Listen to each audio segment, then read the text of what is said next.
In the annals of history, few battles resonate with such power, such defiance as the Battle of Adwa. It's a story etched in blood and glory, a moment when an African nation stared down the barrel of European colonialism and refused to blink. This isn't just a battle. This is the battle that changed everything. It's the origin story of African pride, a testament to a people's unbreakable will. And it all began with a lie. The year is 1889. The ink is drying on the Treaty of Wuchale, a pact between Italy, a burgeoning colonial power, and the ancient empire of Ethiopia, led by Emperor Menelik II. On the surface, it seemed like a mutual agreement. Italy recognized Ethiopia's sovereignty, promised aid in exchange for control over the coastal lands of Eritrea. But there was a poison hidden in the parchment, two versions of the same treaty. The Amharic text simply stated Ethiopia could use Italy for foreign affairs, a friendly offer.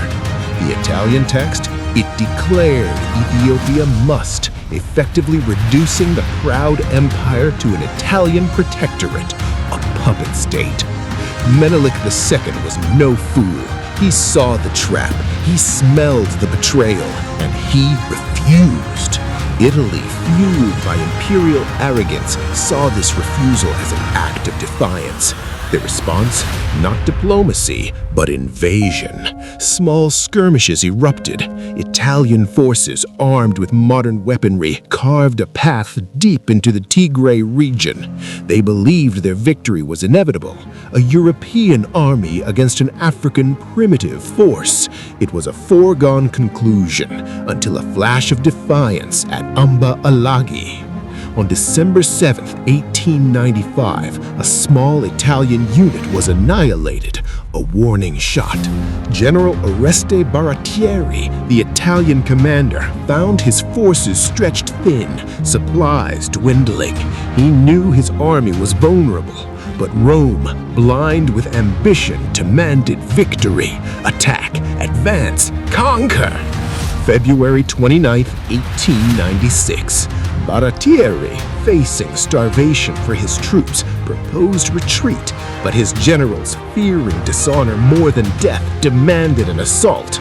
Italy would rather lose many men than retreat dishonorably, one declared.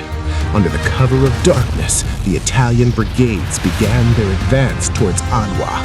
3 columns meant to secure 3 strategic peaks, but in the treacherous, moonlit terrain, maps failed.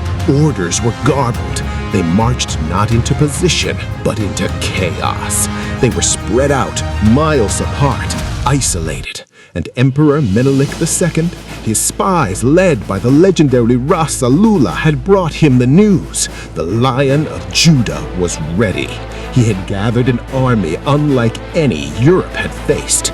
Imagine it, nearly 100,000 Ethiopian warriors, not just soldiers, but farmers, priests, nobles, united under one banner. Menelik, Empress Taytu Betul, commanding her own formidable forces, Ras Makanen, Ras Mengasha, Negus Tekla Haimanot, a constellation of heroes. Against them, a mere 17,000 Italians and their Eritrean Askari. The Italians were outnumbered 5 to 1. Their guns were old, their morale was broken, their leadership was fractured. They were about to learn a brutal lesson in hubris. At 6 a.m., the first shots rang out. Albertone's Eritrean Askari brigade, isolated and exposed, met the full fury of the Ethiopian advance. They fought bravely for 2 agonizing hours, artillery tearing through Ethiopian lines. But numbers, courage, and sheer tactical brilliance began to turn the tide. Empress Taytu herself reportedly led the charge, inspiring her troops. Balcha Safo brought his fast guns to bear, nullifying the Italian artillery advantage. The isolated Italians were swarmed. Albertone surrendered. The center of the Italian line shattered. Menelik unleashed his 25,000-strong reserve, a tidal wave that crushed Arimondi's brigade. Baratieri, watching his dreams of empire crumble, ordered a desperate retreat, but the nightmare wasn't over. Dabor Mida's brigade, cut off, lost, stumbled into a narrow valley. There they met the terrifying Wolo Oromo cavalry of Ras Mikhail. Annihilation. Dabor Mida's body was never found. By noon, the Battle of Adwa was over. Italy's grand imperial ambition lay shattered on the dusty plains. 6,100 Italian soldiers dead, nearly 4,000 captured, all their artillery, 11,000 rifles abandoned. Ethiopian losses, though significant, were half that of Italy. News of Adwa rocked the world. In Italy, riot erupted. The prime minister resigned. King Umberto declared a day of mourning. But across Africa and among black communities globally, a new flame was lit. Ethiopia, a lone beacon, had not only defeated a European power, but had secured its independence.